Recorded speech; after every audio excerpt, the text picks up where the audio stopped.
I've seen your comments. I always start the video out the same way, and guess what? Today is not going to be any different. Welcome back everyone to another Beyond Crazy video. I am super excited. Yes, that's like my punchline. But today we are making the #1 comfort food of all time, or at least in my opinion. I absolutely love this food. It's carne asada fries. Let's get started.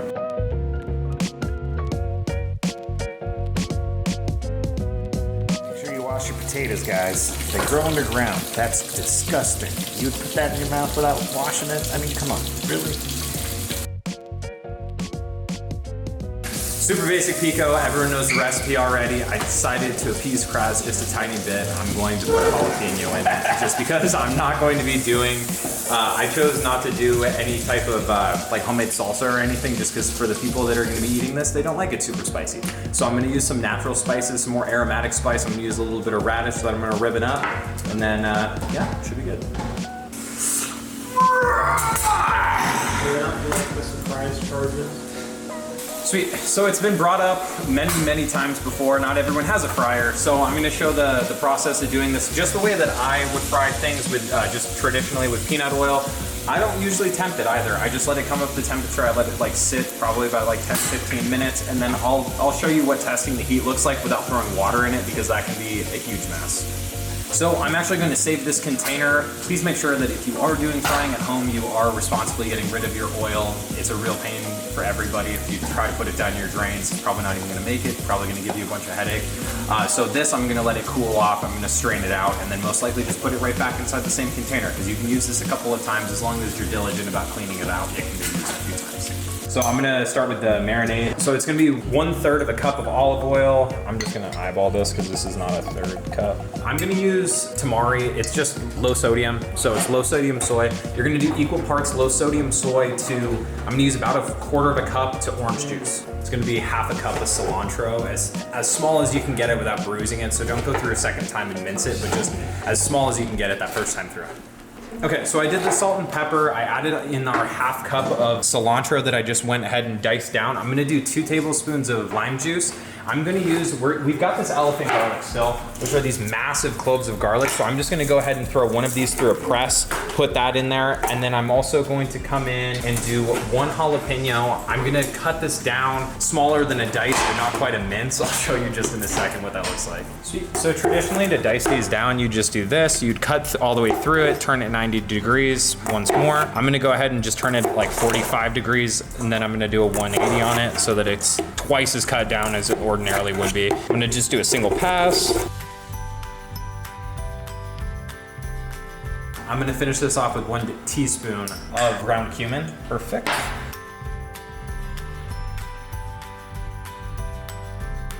That's how you make the carne asada marinade. I'm gonna go ahead and I'm gonna let Kraz go. He'll show you how to prep the meat. I'm gonna do some cleaning and I'll catch you in a second. He who hath the power of Thor.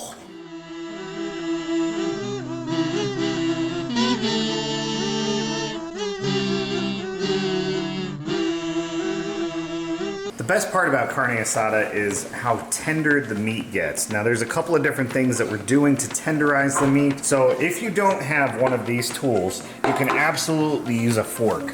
And what you can do is just go all along it in a row, and then you can go the other way and then do the other side. And what you're waiting for is for the meat, so see how tough it is. We're looking to tenderize it so it like pretty much falls apart. Then the other part of that is the soy sauce and the orange juice in the marinade is gonna help break it down. And you're gonna wanna put the meat in your marinade for at least 30 minutes. Preferably if you have the opportunity, you can leave it overnight in the fridge. That would be best case scenario. We are not gonna wait that long because we are hungry.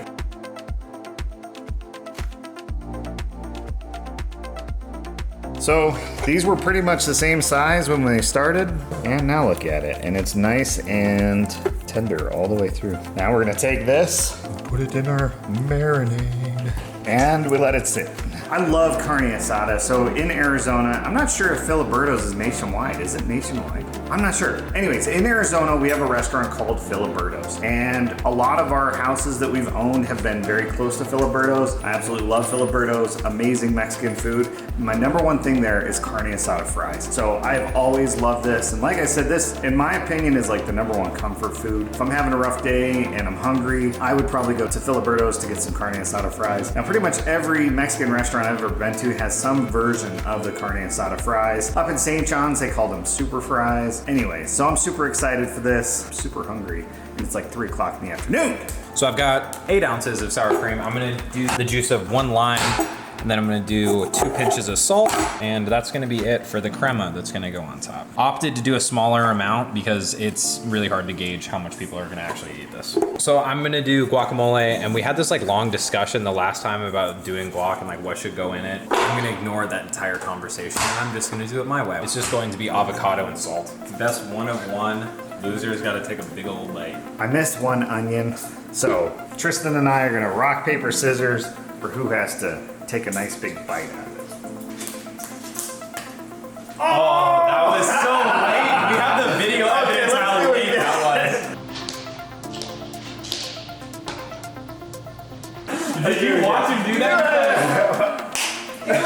His rock melted. All right. Yeah, he's like, my rock is it's actually crumpled right now, but it's a piece of paper. All right. Oh yeah, there you go.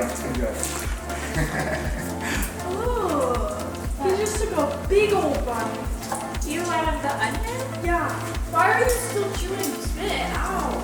Yeah, just spit it. That's disgusting. Well played. This is why we're down. So I'm gonna throw these on literal maximum heat. It's been running for a couple minutes, so it's definitely brought up to set heat. Making sure I get a big old glob of this. Lay it away from you.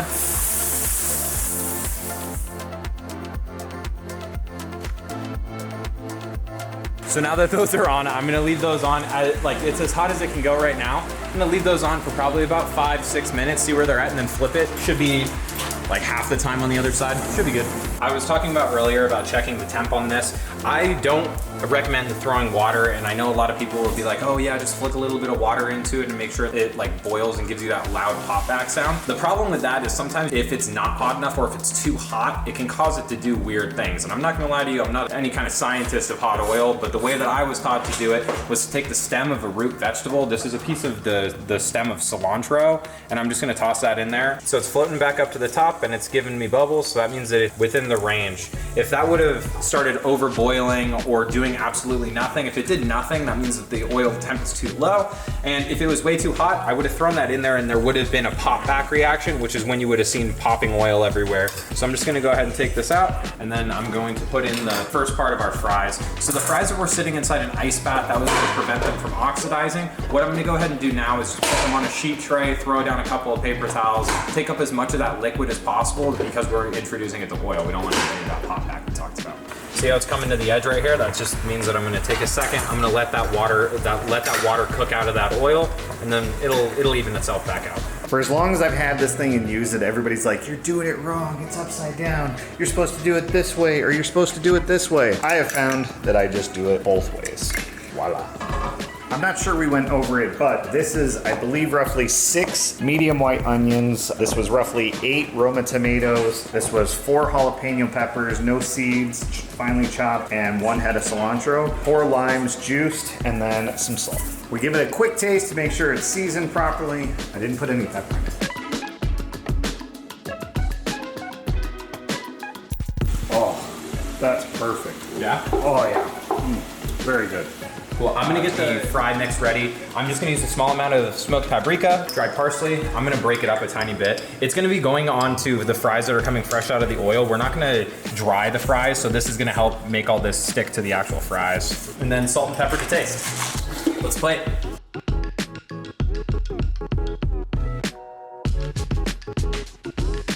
So I get asked a lot on the channel, like, what do you cook for yourself? What's your favorite meal? This, that, and the other. And I've always like referred to like my favorite food, which is steak. And I guess the question's never posed to me in a way that like, if you're not gonna cook, what would you get? And I would have to say I'd get carne asada fries probably more than I get like any other kind of food as far as like eating out. I remember when I was 16, I got placed with Aaron and Crystal, and my previous houses and everything, I didn't really eat out at all. And so I hadn't eaten out in like 5 or 6 years minimum, and I had never been to Filiberto's. And so I just went with their best judgment when they asked me if I wanted anything, and it became a comfort food for me. So now it's like something that like, even when I wasn't in connection with the family, like I always had that. It has been a favorite of mine. And never in a million years, what was that, 12, almost 13 years ago now, I would have never thought that I would be here making that meal for the family now. So I'm happy to be here. I would thank everyone for making this possible. But yeah, let's see what he thinks.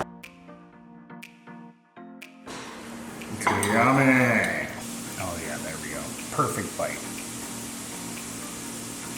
We've said it before, Tristan always elevates everything that he cooks for us or helps us cook. This is a 10.5 out of a 10. It's just amazing, so good. All right, Jay, have you ever had Filiberto's? What is that? It's a Mexican food restaurant around here, but they have a dish called Carne Asada fries. This is our take on Carne Asada fries. What are your thoughts? How can you pack this much into one plate? Let me try to get all of this in here. Holy. Oh. So you got the sour cream, the guac. Is that fresh pico de gallo? Fresh pico, bacon, fries, and carne asada. Could you kill it anymore? The fries just perfectly crisp. Oh, goodness gracious. So I got my own little personal plate. Tristan's like, I can hook you up with no guac.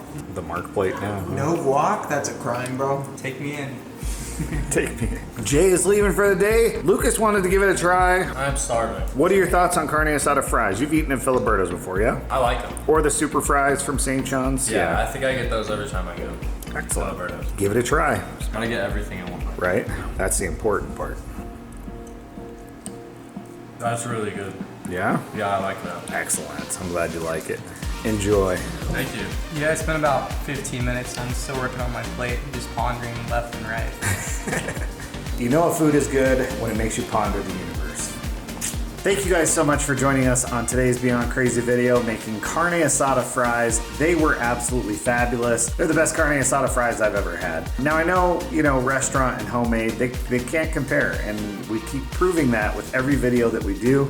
But yeah, thank you guys so much for watching. Please give us a like, a follow, a subscribe, whichever platform you're on. It really helps us out, and we do appreciate it. So thank you guys so much. Have a great day, and we'll catch you on the next one.